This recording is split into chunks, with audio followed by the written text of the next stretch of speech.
It's time for the Daily Stand Up Podcast presented by Agile Dad with your host, Lee Henson. Without any further ado, let's get started. One of the top questions that I get asked all the time is regarding leadership. And many times people say, well, in an Agile organization, what I've discovered is that leadership is completely different than it was in a traditional organization. How can I be a better Agile leader? How can I become more relatable? How can I do things in a way that makes sense to my teams and to my peers? How do I blend leadership with agility? And I think that's a powerful question. So I sat down and I put together a list and I realized I'm going to try to keep this list short, 2 to 3 items. And then I realized that by the time I was done, I couldn't just pick 2 or 3 items because I was talking about across any type of organization, whether it's healthcare, nursing, education, technology, insurance, finance, retail, entertainment. I wanted this to be applicable to all leaders. So I sat back down and I honed my list and I tried to keep it to 10 items or less. So let's see if I can do this. Let's see if I can keep it down to 10 items or less. So right out of the gate, the truth is most leaders who become leaders don't don't have the let's put it this way. Most leaders who get promoted to leaders get there based on their industry credentials or their past performance or because they've done some really incredible things and helped the company grow, but most of them really don't have a whole lot of leadership training. One of the things that I was fortunate to do early in my career is attend Disney Management Institute, Disney's management program. And what I can tell you is that was one of the best trainings I've ever received in my life. It was fantastic.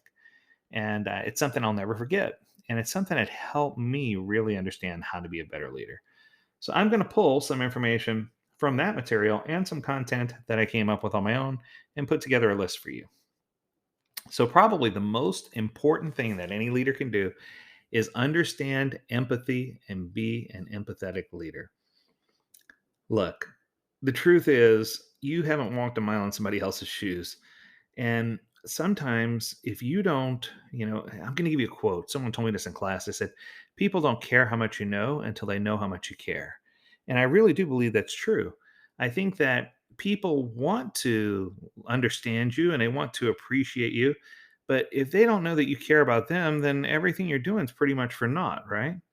So you need to be genuine and understanding and avoid being heavy-handed or being the person who says, well, this is the way I did it. It requires mutual respect and understanding and being able to accept honest feedback and give honest feedback. Another thing that I learned about empathetic leaders is that these are the people who you can go to and ask their opinion. And even if the answer is not what you wanted to hear, that you're accepting of the answer because that leader presented it to you in a way that felt safe, in a way that felt like it made sense, right? And I think that's so incredibly important. All right, next, there's a reason your creator gave you 2 ears and only one mouth. You need to be a good listener. Now, one of the things that I discovered is that many leaders can listen, but they don't listen. So let me explain what I mean by that. Right out of the gate, the first thing that came to my mind is who doesn't want to be heard? Everybody's got a story to tell. Everybody wants to be heard and hear what's going on. And the truth is, nobody wants to be heard. I'm going to say it one more time. Most people say everybody wants to be heard. Who doesn't want to be heard? And I'm like, nobody wants to be heard. People want to be understood. And I think that if you go into listening or the word listen, and you define listening as hearing or being heard, that's great. But I hear a lot of things and I don't care, right? A good listener is someone who hears with their heart, who hears with their mind, who can blend those two together and passionately make improvements based on the understanding of the information that's been provided to them. And I feel like this is one of the things that helps separate really good leaders from really poor leaders. The ones who are empathetic and incredibly good listeners are the ones who always last the longest and always make it to the top of the pack because it's not all based on factual numbers and information. It's based on gathering and creating professional relationships and personal relationships with the people you work with and being honest, both positive and negative, when improvements need to be made and when accolades need to be given. You need to be really, really good as a listener, and not just a listener, but a listener who understands. Next, Be prepared to embrace change. This one should be a no brainer in the Agile community, right? But you'd be surprised. I go to so many leaders who say, I don't necessarily want to change everything we're doing. I just want to agilify. Can you sprinkle some Scrum dust on there and make it more agile for us? And I'm just like, oh my goodness. So you want to do the same thing that you've been doing all along, yes, and you expect different results, yes. Okay, there's a definition for that. It's called insanity, right? But if you interviewed 1,000 executives and talked to them about change management and innovation, many would tell you that they're not comfortable with change. That change hurts. And what I can tell you is, if you approach change correctly, change is a powerful tool. But I think too often we don't embrace change and we don't allow change because of a fear of failure. So I think it's important for us to understand that change is what's going to drive us forward. And that's the thing that made most billionaires successful, right? Their ability to embrace and accept change. Okay, coming in next, how about having a clear vision that's properly shared? Now, this is the interesting part. Part one, having a clear vision. I would argue almost every organization on the planet has a pretty clear vision. If they're in business, they've got a vision of what they're trying to do.